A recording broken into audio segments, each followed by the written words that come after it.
League 3 is coming in about a week, and I don't want to brag or anything, but I do have this baby.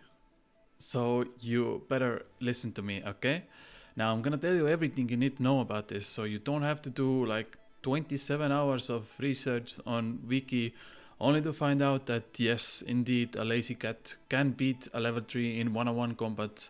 And you know, I will pay good money to see that, but instead you just watch this 8-minute video and you're good to go, okay?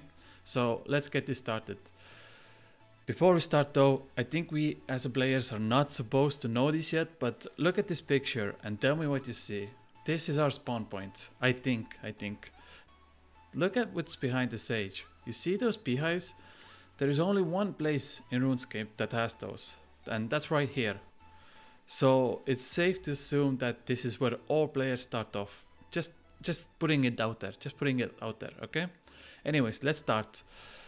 Let's start with the most important aspect of leagues, the bread and butter relics. Okay, so in last 2 leagues we had these interfaces.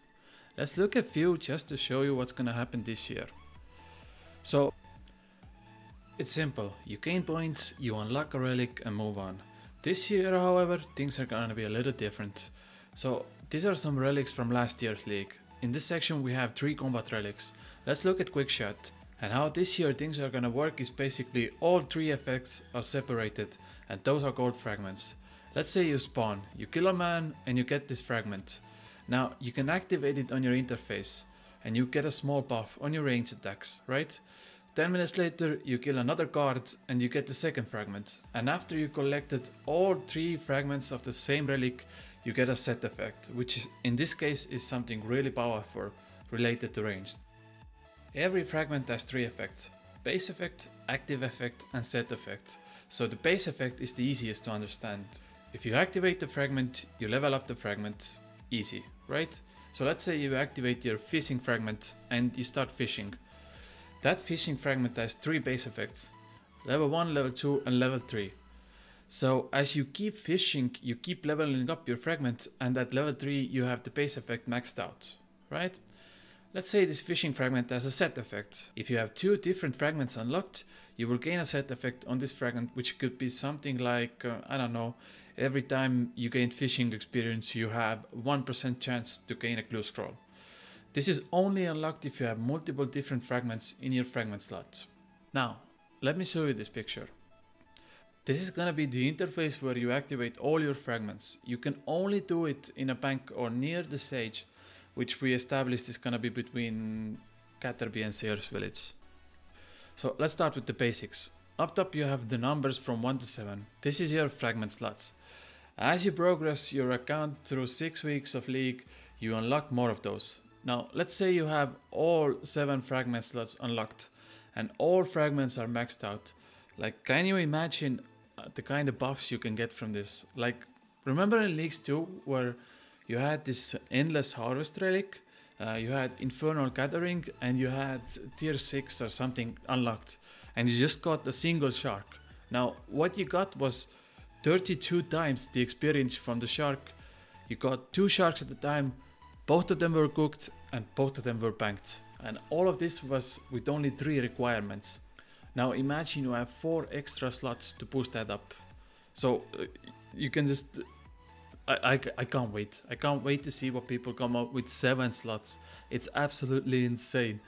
So how do you get fragments? Well, Mod Flippy said that essentially everyone will unlock fragments on average at the same time. So let's say you kill a goblin and your friend kills a goblin. You might get like a beginner combat fragment from it, whereas your friend might not, because it's RNG dependent. But you don't have to worry about that, because over the course of 6 weeks everyone will get a fair chance of receiving same amount of fragments. And another thing, they mentioned that the higher level NPC you kill, the better fragments you unlock. So killing a goblin gives you like a beginner tier 1 fragment, but killing a bigger goblin could give you like a tier 5 or tier 6 fragment. Also, you only get skilling fragments while skilling and combat fragments while doing PVM. So for instance, if you're fishing sharks, you might get a fire making fragment, but you will not get any combat fragments. And like I said before, killing a goblin only grants you combat fragments. Now, One of the most important parts about fragments is that if you have a skill locked, you will not gain any fragments on that skill.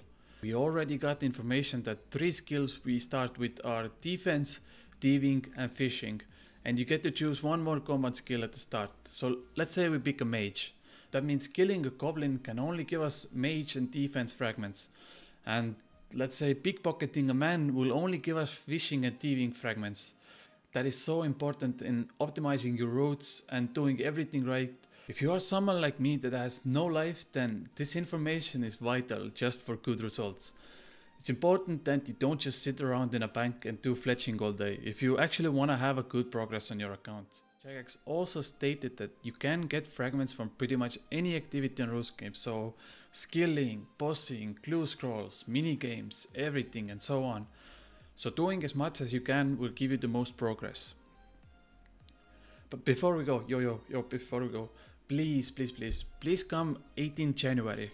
Put that down, put that number down, 18 January. All day I'm gonna do theory crafting on my Twitch channel. That's one day before the leaks come out. I'm gonna do like a crazy 16-hour stream, like it's gonna be crazy. We're gonna do all kinds of theory crafting. We're gonna figure out the best routes, whatever. You know, I'm dumb as fuck. And there are so many people smarter than me. So I would love to talk to people about this because this is the best part, theory crafting. This is the best part. This is what I love about this, you know. And I would love to talk to people that actually know what they're doing. So I'm gonna be streaming on like 16 hours, whatever, and let's figure this out together, okay? So come to my Twitch channel and let's move on. So what else? You can have a total of 5 fragments activated at once, even though we will have a total of 7 slots. Jagex said that the bigger experience drop you get, the more likely you are to receive a fragment. That means, for example, completing the waterfall quest while you have attack and strength unlocked gives you around 140k experience in one tick, and that has a massive chance of giving you a good fragment. It's still not guaranteed, but it's very likely. So what I'm thinking is that completing different quests has a big advantage on unlocking fragments. Just remember, the higher experience drop you get, the more likely you are to get a fragment. Before we finish the video, I want to look at some skilling fragments that Jagex has already revealed. This is essentially what we can expect. All of these have similar concepts. Once you activate this fragment, you gain experience and you level up the fragment, and that gives you better base effects. On their own, they don't look that game changing, but these are just base effects of a single fragment. You can combine different fragments together to make a relic which will have a more powerful set effect.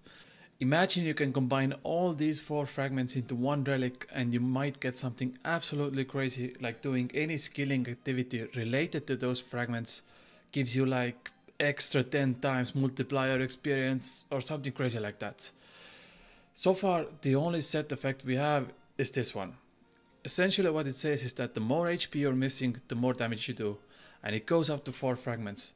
Just to show you how good this relic is, let's say you fill all the requirements, you have 4 fragments, everything is activated, you're 99 HP and you drop down to like 15 HP. That means you will deal up to 50% more damage in all combat styles. And just to put that into perspective, if your max hit with whip is 40, well, now your max hit is 60. Imagine doing Slayer like that, when you can hit 60s with whip. And add in other effects like Slayer helmet, like prayer, like super combo potions and so on. Like there is a real chance that you can hit up to 70 damage with just whip and maxed out. That's how crazy these relics are. So don't get scared off that the fragments are not that OP, because I am 100% certain that the set effects of all relics make up for it. That's pretty much it for now. I'm sure we're gonna have more information in the next week. In 2 days I'm gonna release another video that talks about the league points and the restrictions we have. So if you enjoyed this one, you will love the video in 2 days. And I'm just gonna say it before I go, Leagues 2 was probably the most fun I've had playing Oldschool Runescape in a long time, and now in Leagues 3 they just kept the best parts and added even more stuff, so I am extremely excited to play it, and I hope you are too. Subscribe, tell me your thoughts, and I'll see you guys in a few days. Bye! My brothers don't die, we just pussy bop. I tell you, I got to link me at the coffee shop. Getting in the sheets, we're taking body shots. Then I finish with a facial just to